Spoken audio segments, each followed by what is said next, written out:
दोस्तों हिन तकरीबन थी रहा आहिनि सुबुह जा 7। आउं वेठो आहियां पंहिंजे शॉप ते। सभिनी दोस्तनि खे सभिनी ॾिसंदड़नि खे मुंहिंजे तरफ़ खां दोबारा अस्सलाम वालेकुम। जिथे बि हुजो हमेशह शाद ऐं आबाद हुजो। दोस्तों मूं वटि वेठा आहिनि मुंहिंजा नंढा। सुबुह जो टाइम आहे, अॼु आहे मोकल जो ॾींहुं। हे लॻा पिया आहिनि पंहिंजी रांदि में ऐं पंहिंजी मस्तीअ में। मौसम जो तव्हांखे ॿुधायां, मौसम हितां जो बिल्कुलु साफ़ु आहे। चिटी उस राति बिल्कुलु झुड़ तयारु हुयो, पर बरसाति जो कुझु बि शुक्र अलहमदुलिल्लाह बरसाति कोन वसी। असां अॼु हुई ॾिनल आहियूं। तव्हांखे ॾेखारींदो ॿाहिरि मौसम आहे बिल्कुलु साफ़ु। दोस्तों चांहि मुंहिंजी बिल्कुलु आहे रेडी। मुंहिंजो नंढो मुंहिंजे लाइ खणी आयो आहे इहे चांहि। हिनमहिल जो टाइम हर घर में तक़रीबन चांहि तयारु हूंदी। दोस्तों असांजे क़रीब आहे दरिया, सिंधू दरिया। दरिया में ॿुधनि था त बोड आहे, बोड न आहे पर चाड़ आहे। जेके माण्हू दरिया जे कपनि जे आसपास में पंहिंजा फसल काईंदा आहिनि या घर ठाहींदा आहिनि त उन्हनि खे त लाज़मी एहतियात करणु घुरिजे।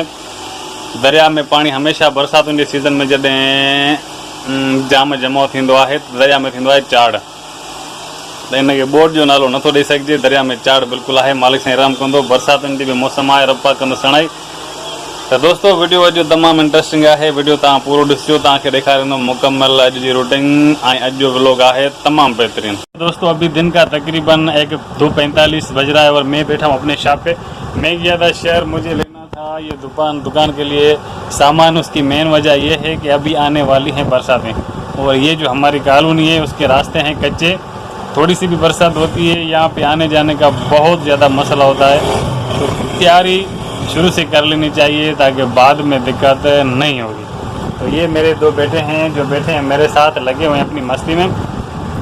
व्लॉग आज का बहुत इंटरेस्टिंग है और सभी दोस्तों से ये मेरी गुजारिश है कि हमारी सपोर्ट करनी है, चैनल को सब्सक्राइब भी करना है। आपका खर्चा कोई नहीं होगा, हमें बहुत ज़्यादा खुशी होगी। तो दोस्तों मैं आपको दिखाता हूँ कि बाहर का मौसम बिल्कुल साफ़ है।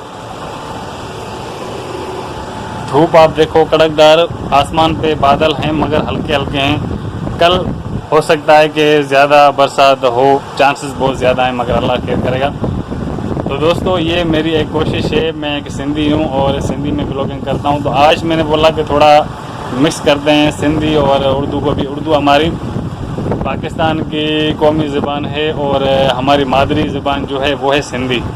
तो कोशिश करते हैं कि दोनों मिक्स करके हम ब्लॉग बनाएंगे और इंशाल्लाह ताला आपको वीडियो बहुत ज़्यादा अच्छा लगेगा। दोस्तों अॼु आउं वियो शहर, तव्हांखे ॿुधाईंदुमि त शयुनि जा रेट तक़रीबन तमामु घणो हेठि आहिनि। जेके बि खाधे पीते जूं शयूं आहिनि तमामु महांगियूं कोन आहिनि। तव्हांखे अॼु मां रेट ॿुधाईंदुमि त आख़िर रेट आहिनि कहिड़ा। त दोस्तों हीउ ॾिसो, हीउ अटो आहे, अटे जी बोरी आहे 17 किलो, जेका होलसेल ते मिलंदी आहे 1200 1250 रुपया। अगर असां दुकानदार आहियूं त 20 रुपया किरायो रखी बकाया 1300 रुपये में 17 किलो 80 रुपया किलो तक़रीबन जिथे किथे अटो हले थो। तो दोस्तों अटे जो रेट है 80 रुपया किलो के हिसाब से। अगर 17 किलो की बोरी या उन को मथे तो उन जो रेट अञा घट है। गिह की गाल कयां तो ही है गिह 400 रुपया किलो होलसेल, यानी कि असांखे तो खैर 6000 ते कार्टन मिलंदो 16 किलो जो। 400 रुपया किलो नॉर्मल रेट के हिसाब से तव्हांखे किथों भी 400 को मथे नाहे वठणो। ही चांवर है 86 180 का 200 रुपया किलो एक नंबर वारो। इन खां वधीक रेट किथे भी कोन है। ऐं रेट तव्हांखे मां इन जे करे ॿुधाए रहियो आहियां त किन दोस्तनि खे रेटनि जी ख़बर आहे, किन खे न आहे। अगर जे का शइ घटि थिए थी त दुकानदार तव्हांखे घटि क़ीमत में कॾहिं बि कोन ॾींदो।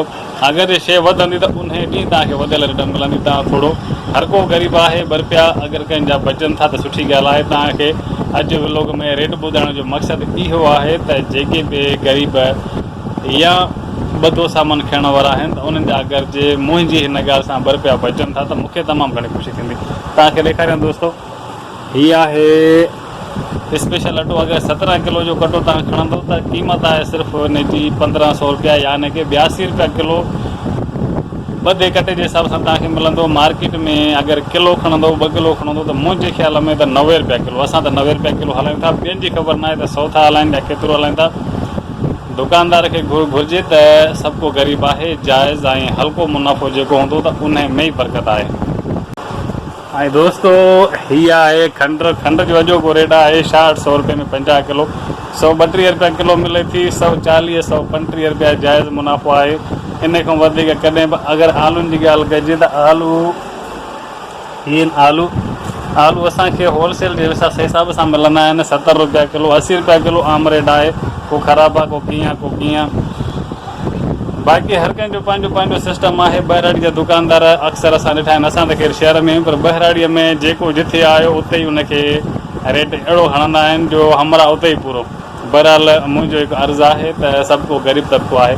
अगरि जे अख़राज त वाक़ई तमामु घणा आहिनि, मसवाड़ आहे, बिजली आहे, मज़दूरी आहे, त अगरि जे सफ़ा नंढी लेवल ते को नंढो मुनाफ़ो रखूं था त असांजो गुज़र सफ़र कोन थो थिए।